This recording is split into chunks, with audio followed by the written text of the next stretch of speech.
Second year physics విద్యుదావేశాలు క్షేత్రాల పాఠంలో class 11లో మనము విద్యుత్ ద్విధ్రువము లేదా డైపోల్కి సంబంధించి ఒక 3 ప్రాబ్లమ్స్ చెప్పుకున్నామండి. అవి ప్రాక్టీస్ చేసి ఉంటారని అనుకుంటున్నాను. ఈరోజు క్లాసు 12లో విద్యుత్ అభివాహము అనే కాన్సెప్ట్ గురించి చదువుకుందామండి. విద్యుత్ అభివాహము, విద్యుత్ అభివాహం, ఎలక్ట్రిక్ ఫ్లక్స్ అంటారండి ఇంగ్లీష్లో దీన్ని.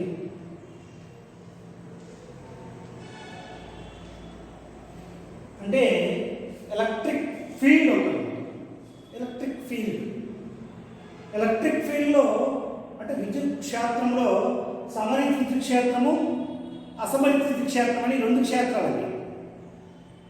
సమరీతి లేక ఏకరీతి విద్యుత్ క్షేత్రంలో విద్యుత్ బలరేఖలు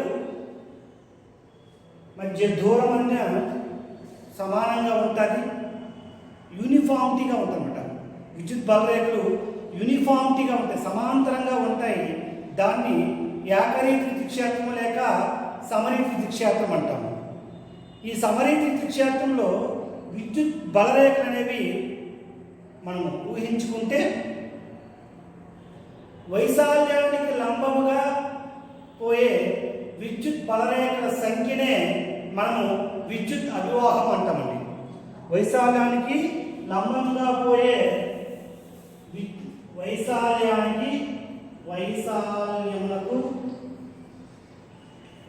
వైశాల్యములకు లంబంగా పోవు విద్యుత్ బలరేఖల సంఖ్యను విద్యుత్ అభివాహం అంటారు. విద్యుత్ అభివాహం అంటారు.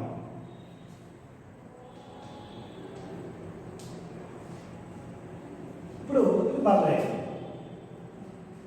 ఫార్ములా ఏంటంటే electric flux phi suffix E is equal to E bar dot A bar is equal to E A cos theta. ఇప్పుడు బలరేఖలు ఎలా పోతున్నాయి?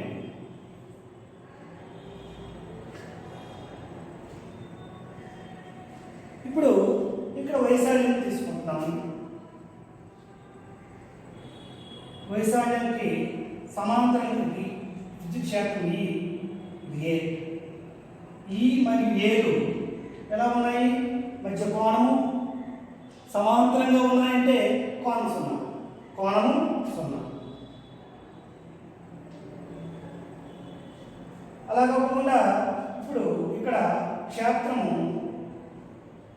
లంబంగా ఉంది. వైశాల్యం అనేది లంబంగా ఉంది. అంటే ఈకి ఏకి మధ్య కోణం ఎంత? 90 డిగ్రీ.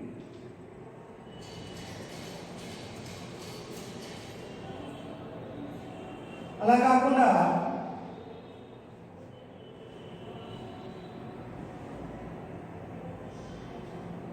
ఈ ఏ మధ్య కోణము తీటా, కొంత కోణము తీటా. అంటే ఏంటంటే ఇక్కడ వైశాల్యానికి లంబంగా పోవు విద్యుత్ బలరేఖల సంఖ్య విద్యుత్ అభివాహం అంటారు. విద్యుత్ క్షేత్రము వైశాల్యము 2 సమాంతరంగా ఉంటే పోయే విద్యుత్ బలరేఖల సంఖ్య గరిష్టంగా ఉంటుంది. విద్యుత్ బలరేఖల సంఖ్య గరిష్టంగా ఉంటుంది. అక్కడ ఏమవుతుంది? అభివాహం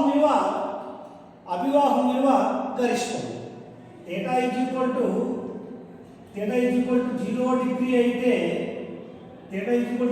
అయితే phi suffix E is equal to EA cos 0. మనకి త్రికోణమితిలో వస్తుంది. sin 0 is equal to 0, cos 0 is equal to 1. కాబట్టి is equal to EA. E అనేది గరిష్టము మరియు ధనాత్మకం. గరిష్టం మరియు ధనాత్మకం. θ is equal to 90 డిగ్రీ అయిందనుకోండి. 90 డిగ్రీ అయితే phi suffix E is equal to EA cos 90 degree. Cos 90 degree అంటే ఎంతమ్మా? కాస్ 90 0, శూన్యము.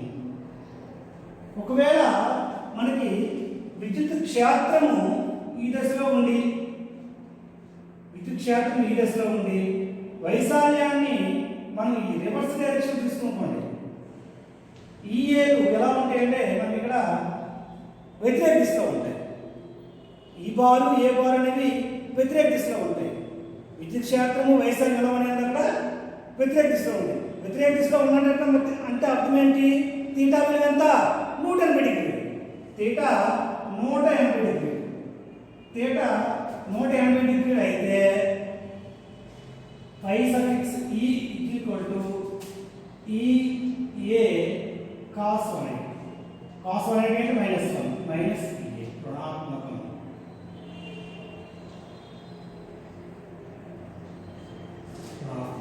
ఏ phi suffix equal to minus EA cos θ equal 180 degree. θ equal 180 degree అయితే రుణాత్మకం. θ ఈక్వల్ 180 డిగ్రీ అయితే రుణాత్మకం. అంటే విద్యుత్ అభివాహం విలువ రుణాత్మకం. విద్యుత్ అభివాహం ఏమవుతుందన్నా? రుణాత్మకం అవుతుంది. ఇక్కడ 0 అయితే గరిష్టము, 90 డిగ్రీ అయితే శూన్యం అవుతుంది, θ 180 డిగ్రీ అయితే రుణాత్మకం అవుతుంది. అయితే విద్యుత్ అభివాహం ఏ రాశి అంటే అదిశ రాశి. విద్యుత్ అభివాహం ఏ రాశి అమ్మా? అదిశ రాశి. విద్యుత్తు అభివాహము అదిశ రాశి. విద్యుత్ అభివాహము స్కేలార్. విద్యుత్ అభివాహము స్కేలార్. అయితే మనం ఇంతవరకు చెప్పుకుంది ఫర్ యూనిఫామ్ ఫీల్డ్ అని చెప్పుకున్నాం. అదే అసమమిత క్షేత్రము ఫర్ నాన్ యూనిఫామ్ ఫీల్డ్ అనుకోండి. ఫర్ నాన్ యూనిఫామ్ ఫీల్డ్ అయితే ఏమవుతుందంటే మనకి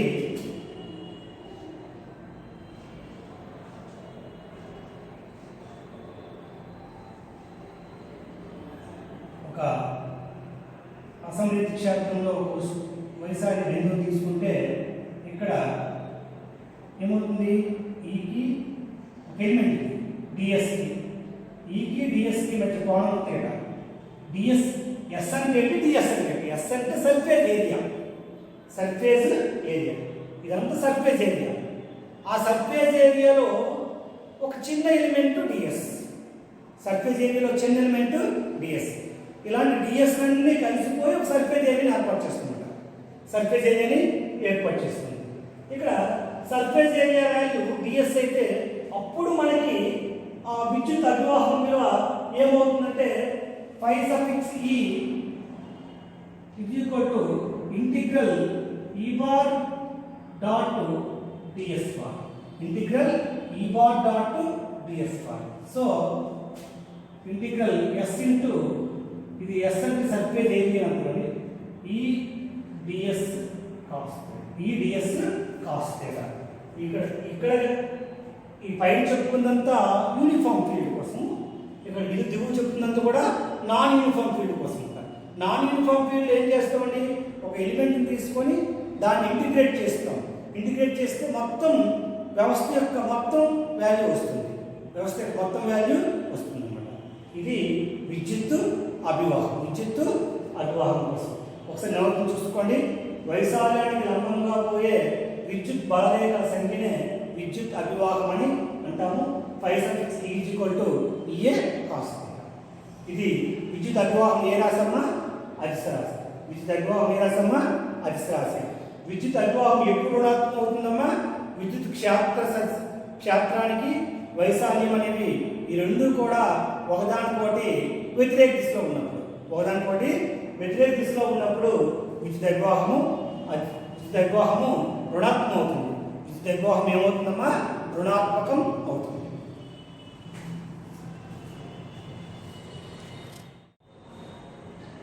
ఇక్కడ చూడండి, క్లాస్ 12లో కంటిన్యూషన్లో మనం గాస్ నియమాన్ని చెప్పుకోబోతున్నామండి. అసలు గాస్ నియమం యొక్క ఆవశ్యకత ఎందుకు వచ్చింది అంటే, కూలుంబ్ విలోమ వర్గ నియమంలో మనం ఎలక్ట్రిక్ ఫీల్డ్ ఇంటెన్సిటీ కానీ ఎలక్ట్రిక్ ఫీల్డ్ ఫోర్స్ అంటే విద్యుత్ క్షేత్ర తీవ్రత మరియు విద్యుత్ క్షేత్ర బలం అనేది ఒక రెండు చార్జెస్ కోసం చెప్పుకుంటున్నాము. అలాగే ఈ గాస్ నియమం యొక్క ఆవశ్యకత more complex configuration of charges కోసము అవసరమైనప్పుడు గాస్ నియమాన్ని మనము వర్తింప చేయాలి.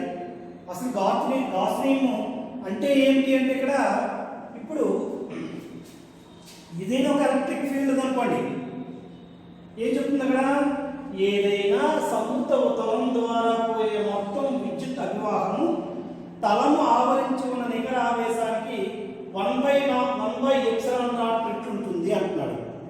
అంటే ఒక తలము, ఇది తలం తీసుకుంటే ఈ తలం గుండా పోయే విద్యుత్ అభివాహం విలువ 5 అనుకుంటే ఇప్పుడు ఈ తలంలో ఉండే మొత్తం ఆవేశం, నికర ఆవేశం అంటే Q = Q1 + Q2 + Q3 + so on చేసేటప్పుడు వచ్చే ఛార్జ్, రిజల్టెంట్ ఛార్జ్నే నికర ఆవేశం అంటాము. ఆ నికర ఆవేశం విలువ ఎంత ఉంటుంది, 1/ε0 అంటే 1/ε0 Q ఛార్జ్ ఆవేశం, 1/ε0 నికర ఆవేశం విలువ ఎవరికి సమానం అండి, విద్యుత్ అభివాహానికి సమానము. విద్యుత్ అభివాహానికి సమానం అని చెప్పేదే గాస్ నియమం. దీని ప్రాముఖ్యత ఏంటి, మనము ఒక తలం తీసుకుంటే, ఒక చార్జ్ తీసుకుంటే ఆ చార్జ్ చుట్టూ ఒక సంవృత తలం ఏర్పాటు చేసుకుంటే, అదే చెప్తుంది ఇక్కడ, సంవృత తలం నిర్మించుటకు మనకి ఒక సంవృత తలాన్ని నిర్మించుకోవచ్చు.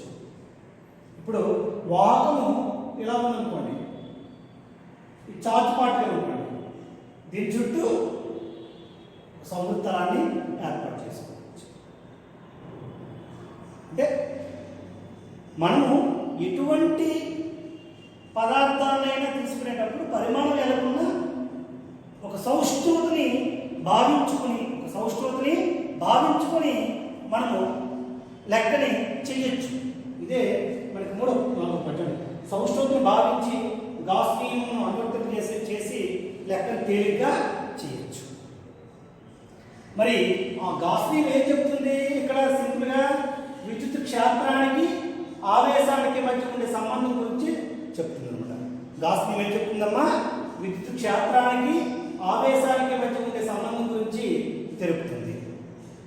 అలాగే మనము పదార్థం లేకపోయినా దాని ఆకారం పరిమాణం ఎలా ఉన్నా ఒక సంవృత వలయాన్ని ఏర్పాటు చేసి, ఒక ఛార్జ్ ఉంటే ఆ ఛార్జ్ చుట్టూ ఫీల్డ్ ఏర్పడుతుందని భావించి, ఛార్జ్ ఉంటే ఆ ఛార్జ్ చుట్టూ ఫీల్డ్ ఉంటుందనే భావనని తీసుకొని ఆ భావన ద్వారా ఎలక్ట్రిక్ ఫీల్డ్ ఇంటెన్సిటీ, విద్యుత్ క్షేత్ర తీవ్రతను లెక్క కట్టవచ్చు, కావాలనుకుంటే విద్యుత్ అభివాహాన్ని కూడా లెక్క కట్టవచ్చు. ఏదైనా విద్యుత్ క్షేత్ర తీవ్రతను కానీ విద్యుత్ అభివాహాన్ని కానీ లెక్క కట్టడానికి గాస్ నియమము ఉపయోగపడుతుంది. వాహకము తిన్నని పొడవైన వాహకం అవ్వచ్చు, లేకపోతే ఒక ఏకరీతి వైశాల్యం గల వాహకం అవ్వచ్చు, లేకపోతే గోళం కావచ్చు, గోళం లోపల కానీ గోళం బయట కానీ గోళం యొక్క ఉపరితలం వెంబడి కానీ ఎక్కడైనా మన విద్యుత్ క్షేత్ర తీవ్రతను లెక్క కట్టాలి అంటే మనం తప్పనిసరిగా గాస్ నియమం ఉపయోగించి ఈజీగా, చాలా తేలిగ్గా మనము విద్యుత్ క్షేత్ర తీవ్రతను లెక్క కట్టడానికి ఉపయోగపడేదే గాస్ నియమము. సింపుల్ అండి.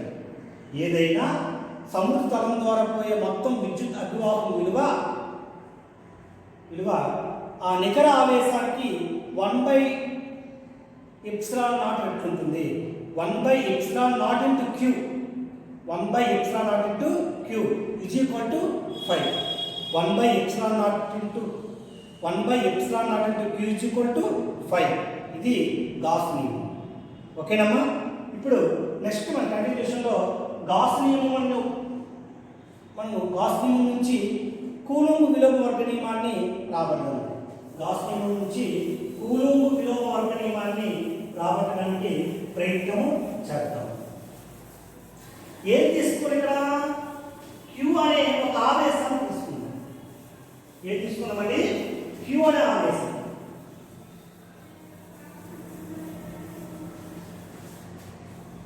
క్యూ కూలుంబ్ విలోమ వర్గణీయం రాబట్టింది కదండి. కూలుంబ్ విలోమ వర్గణీయం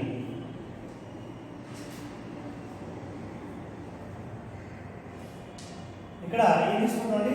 క్యూ ఆవేశం తీసుకుందాం. క్యూ ఆవేశాన్ని తీసుకుందాం. దీని చుట్టూ ఏం ఏర్పాటు చేస్తుంది? Gaussian surface. దీని చుట్టూ ఉపరితలాన్ని ఏర్పాటు చేస్తున్నాం. దాన్ని గాసియన్ సర్ఫేస్ అంటాం. గాస్ని ఉపయోగిస్తున్నాం కాబట్టి గాసియన్ సర్ఫేస్ అంటాం. దీని చుట్టూ గాసియన్ తలం ఏర్పడింది అనుకుందాం. గాసియన్ తలం ఏర్పడింది అనుకుందాం. గాసియన్ తలం ఏర్పడిందని అనుకుందాం. ఏర్పడిన ఈ తలము ఎలా ఉందండి? గోళం రూపంలో ఉంది. ఎలా ఉందమ్మా? గోళం రూపంలో ఉంది. గోళం రూపంలో ఉంది. ఎలా ఉందమ్మా? గోళం రూపంలో ఉంది. అంటే ఇది గోళం, ఇది చార్జ్ పాయింట్.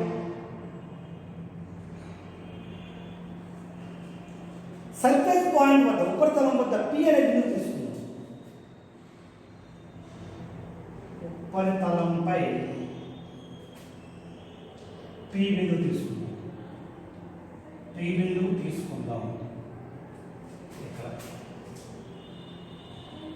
ఇప్పుడు Q నుంచి P బిందువుకి మధ్య దూరం. Q బిందువు ఎక్కడ ఉంది? O దగ్గర ఉంది. Q బిందువు నుంచి అంటే O బిందువు నుంచి P దూరం R. OP = R. OP = R. ఏమనుకుందామండి? OP = R. O నుంచి P కి దూరం ఎంతమ్మా? R. O నుంచి P దూరం ఎంతమ్మా? R అనుకుందాం.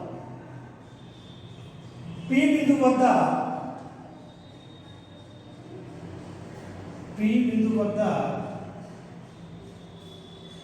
క్షేత్ర తీవ్రత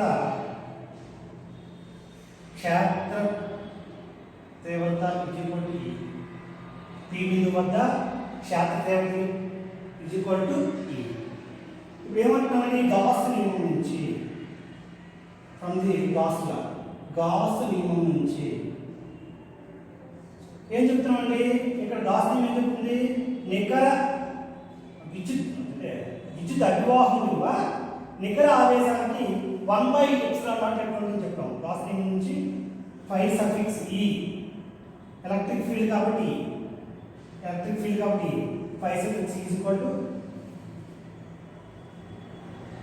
integral E bar dot ds bar Q/ε. ఇక్కడ మనము డాట్ ప్రొడక్ట్ కాబట్టి cos θ వస్తుందమ్మా. డాట్ ప్రొడక్ట్ కాబట్టి cos θ వస్తుంది. అది ఏమవుతున్నప్పుడు integral S surface E ds cos θ Q/ε. ఇక్కడ తలం వెంబడి ఇదే తలం వెంబడి పనిచేస్తుంది కాబట్టి ఇక్కడ మనం ds సర్ఫేస్ తీసుకుంటే ఏమవుతుంది? ఈ dsలు ఈ బారు ds బారు ఏమవుతుందంటే ఇక్కడ ఒకే డైరెక్షన్ ఉంది. ఈ బారు ds బారు ఏమవుతుంది? ఒకే డైరెక్షన్లో ఉంది కాబట్టి θ విలువ 0 అయినా అప్పుడు ఏమవుతుంది? Integral S ds cos 0 = 1 Q/ε. ఇప్పుడు E into integral ds S Q/ε. Integral ds అంటే S అండి. ఇంటిగ్రల్ ds అంటే S Q/ε. ఇక్కడ S అంటే ఏమండి? The surface of the spear, surface area of the spear. గోళం యొక్క వైశాల్యము 4πr². గోళం వైశాల్యం ఎంతమ్మా? 4πr². గోళము సర్ఫేస్ ఏరియా అంటే గోళం వైశాల్యము S 4πr². సో అప్పుడేమవుతుంది? E into 4πr² Q/ε. E 1/4πε0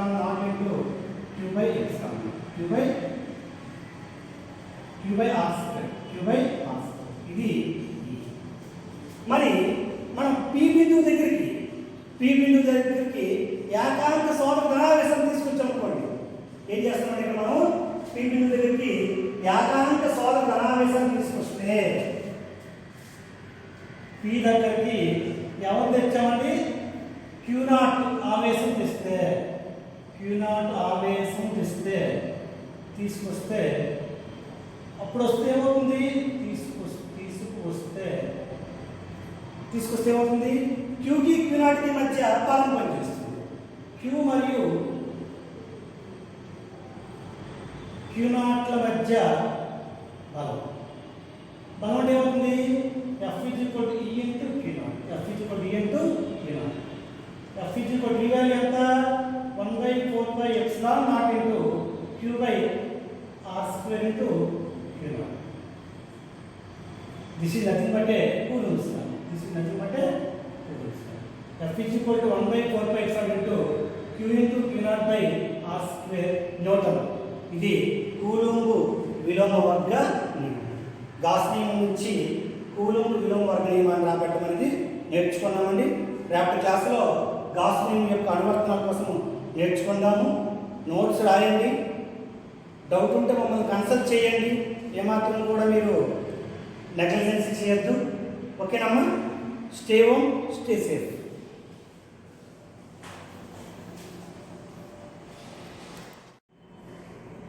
చూడండి, ఇందాక మనకి కెమెరాలో కనిపించకపోవచ్చు. పి బిందువు దగ్గరికి Q0ని తీసుకొస్తే Q మరియు Q0ల మధ్య బలం పనిచేస్తుందమ్మా. F ఈజ్ ఈక్వల్ టు ఈ Q0 అవుతుంది. అప్పుడు F ఈజ్ ఈక్వల్ టు ఈ బదులు ఏమొస్తుందమ్మా? 1/4π వస్తుంది. 1/4π into Q by R square వస్తుంది ఇంటూ Q0. మొత్తం కలిపి ఏమవుతుంది మనకి? ఈ F ఏం చూపిస్తుంది? ఆకర్షణ లేదా వికర్షణ బలం. ఆకర్షణ లేదా వికర్షణ బలము ఈ విలువ మనకి కూలంబ్ విలోమ వర్గ నియమానికి సమానం. అంటే మనము గాస్ నియమం నుంచి కూలంబ్ విలోమ వర్గ నియమాన్ని తీసుకొచ్చాము. ఓకేనమ్మా? If you want any doubt, you raise any doubt, you consult me. Okay, thank you.